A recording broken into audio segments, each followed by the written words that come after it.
Hello friends. आज हम बात करेंगे यूजीसी नेट जेआरएफ राजनीतिक विज्ञान के सिलेबस के बारे में।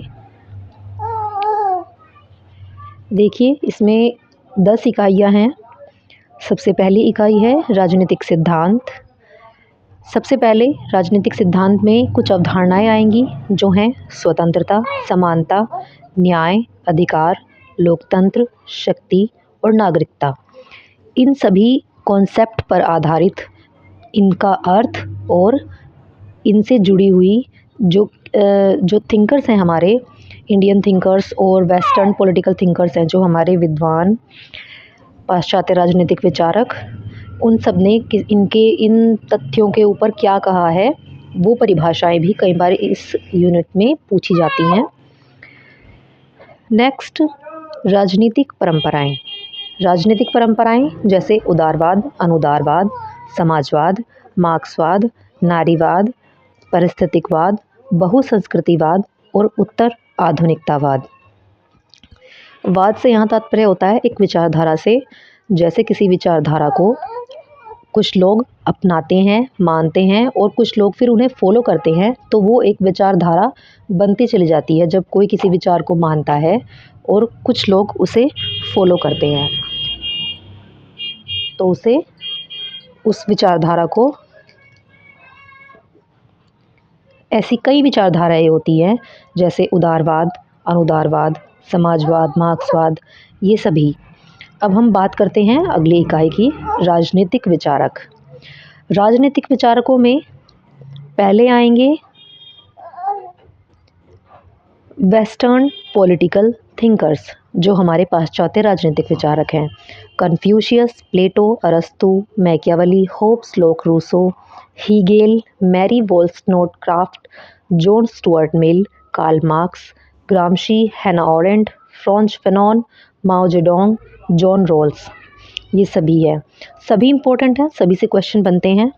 फिर तीसरी इकाई है हमारी भारतीय राजनीतिक विचारक।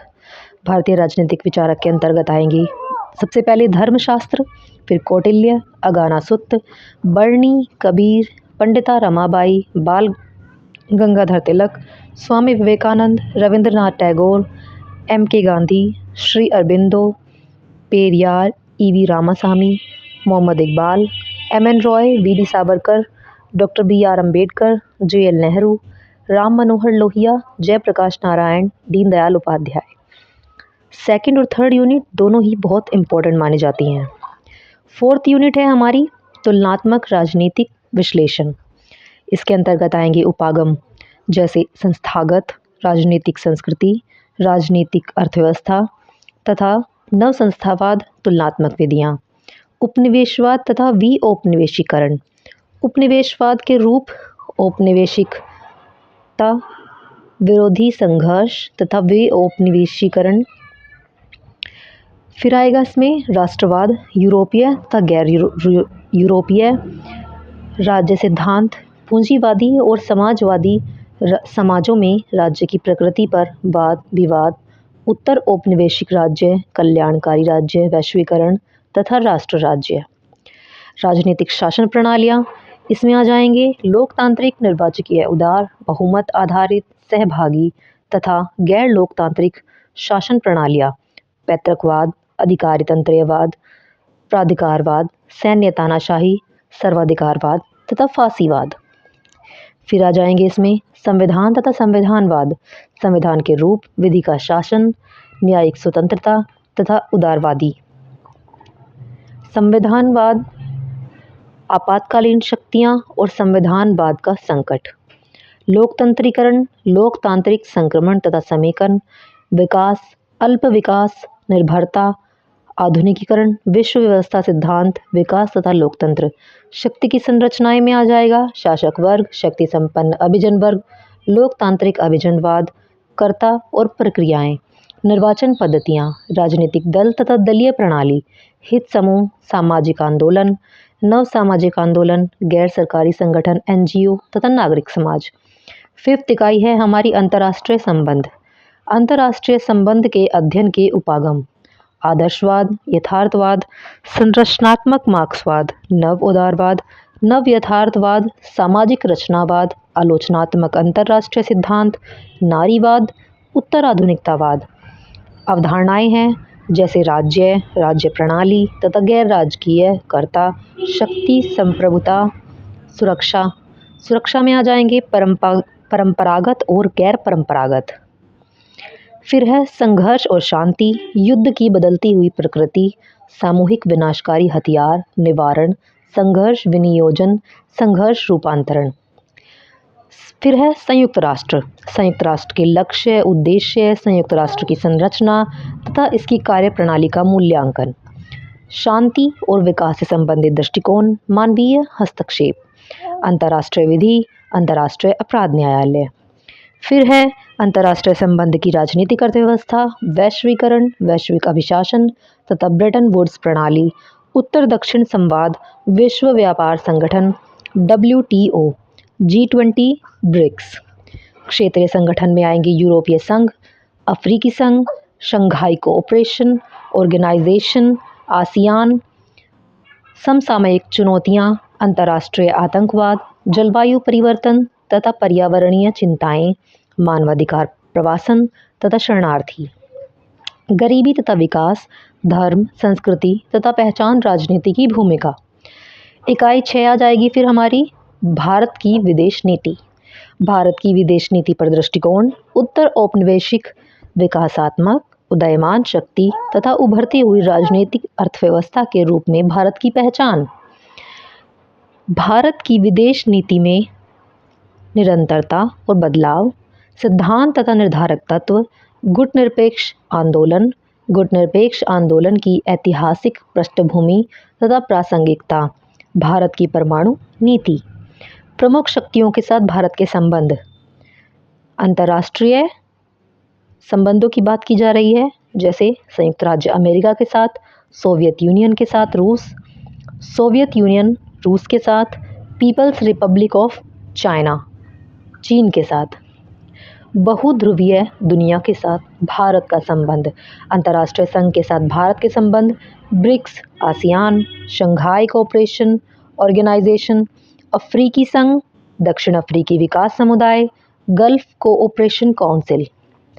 पड़ोसी देशों के साथ भारत का संबंध, सार्क, गुजराल सिद्धांत, look east act east, look east act east, पूर्व की ओर देखो, पूर्व की ओर कार्य करो। लुक वेस्ट, पश्चिम की ओर देखो। अंतर्राष्ट्रीय शासन व्यवस्था में भारत की पराक्रमण कार्यनीति, संयुक्त राष्ट्र, विश्व व्यापार संगठन, अंतर्राष्ट्रीय मुद्रा कोष, जलवायु परिवर्तन पर अंतर सरकारी पैनल, समसामयिक चुनौतियाँ, समुद्री सुरक्षा, ऊर्जा सुरक्षा, पर्यावरणीय सुरक्षा, प्रवासन तथा शरणार्थी, जल संसाधन, अंतर्राष्ट्रीय आतंकवाद, साइबर सुरक्षा। नेक्स्ट है इकाई 7, भारत में राजनीतिक संस्थाएं। भारतीय संविधान का निर्माण, औपनिवेशिक विरासत, भारत के संविधान निर्माण में भारतीय राष्ट्रीय आंदोलन का योगदान, संविधान सभा गठन, वैचारिक अवलंब, संवैधानिक बहस, संविधान का दर्शन, उद्देशिका, मौलिक अधिकार, नीति निदेशक सिद्धांत, भारत में संविधानवाद, लोकतंत्र, सामाजिक परिवर्तन, राष्ट्रीय एकता, नियंत्रण और संतुलन, मौलिक संरचना पर बहस, संविधान में संशोधन। फिर है केंद्रीय कार्यपालिका। कार्यपालिका में 3 आते हैं, राष्ट्रपति, प्रधानमंत्री और मंत्रिपरिषद। संसद संरचना, संसद की भूमिका तथा संसद की कार्यपद्धति, संसदीय समितियां। फिर आती है न्यायपालिका, उच्चतम न्यायालय, उच्च न्यायालय, न्यायिक समीक्षा, न्यायिक सक्रियतावाद, न्यायिक सुधार, राज्यों में कार्यपालिका तथा विधानमंडल, राज्यपाल, मुख्यमंत्री, राज्य विधानमंडल। फिर है भारत में संघवाद, सशक्त केंद्र परक संरचना, असममित संघीय प्रावधान तथा अनुकूलन, अंतर सरकारी समन्वयन क्रियाविधि, अंतर्राज्यीय परिषद, उभरती हुई प्रवृत्तियाँ। फिर है निर्वाचन प्रक्रिया तथा भारत का निर्वाचन आयोग, निर्वाचन प्रक्रिया का संचालन, नियम, चुनाव सुधार, स्थानीय शासन संस्थाएं, कार्यपद्धति तथा सुधार, संवैधानिक तथा सांविधिक निकाय, नियंत्रण एवं महालेखा परीक्षक, राष्ट्रीय अनुसूचित जाति आयोग, राष्ट्रीय अनुसूचित जनजाति आयोग, राष्ट्रीय मानवाधिकार आयोग, राष्ट्रीय महिला आयोग, राष्ट्रीय अल्पसंख्यक आयोग। इकाई 8 भारत में राजनीतिक प्रक्रियाएं। राज्य अर्थव्यवस्था तथा विकास। भारत राज्य की प्रकृति, विकास योजना मॉडल, नव आर्थिक नीति, वृद्धि तथा मानव विकास। इसमें आते हैं वैश्वीकरण की प्रक्रिया, सामाजिक तथा आर्थिक निहितार्थ, पहचान की राजनीति, धर्म, जनजाति, जाति, क्षेत्र, भाषा। फिर है सामाजिक आंदोलन, जो है दलित, जनजातीय, महिला, किसान और श्रमिक। नागरिक समाज के समूह में आते हैं गैर दलीय, सामाजिक मंच, समानता तथा प्रतिनिधित्व से जुड़े मुद्दे। राजनीतिक दलों की विचारधारा तथा सामाजिक आधार। राष्ट्रीय दल, राज्य स्तरीय दल, चुनावी राजनीति, सहभागिता, चुनावी प्रतिद्वंदिता, प्रतिनिधित्व, उभरती हुई प्रवृत्तियाँ। इकाई 9 में आते हैं लोक प्रशासन। लोक प्रशासन का अर्थ तथा विकास, लोक तथा निजी प्रशासन उपागम, प्रणाली सिद्धांत, निर्णय निर्माण, पारिस्थितिकीय उपागम। लोक प्रशासन के सिद्धांत तथा अवधारणाएं जैसे वैज्ञानिक प्रबंधन सिद्धांत, तर्कसंगत विकल्प सिद्धांत, नवलोक प्रशासन, विकास प्रशासन, तुलनात्मक लोक प्रशासन, नवलोक प्रबंधन, उदारीकरण तथा वैश्वीकरण के युग में लोक प्रशासन की बदलती हुई प्रकृति।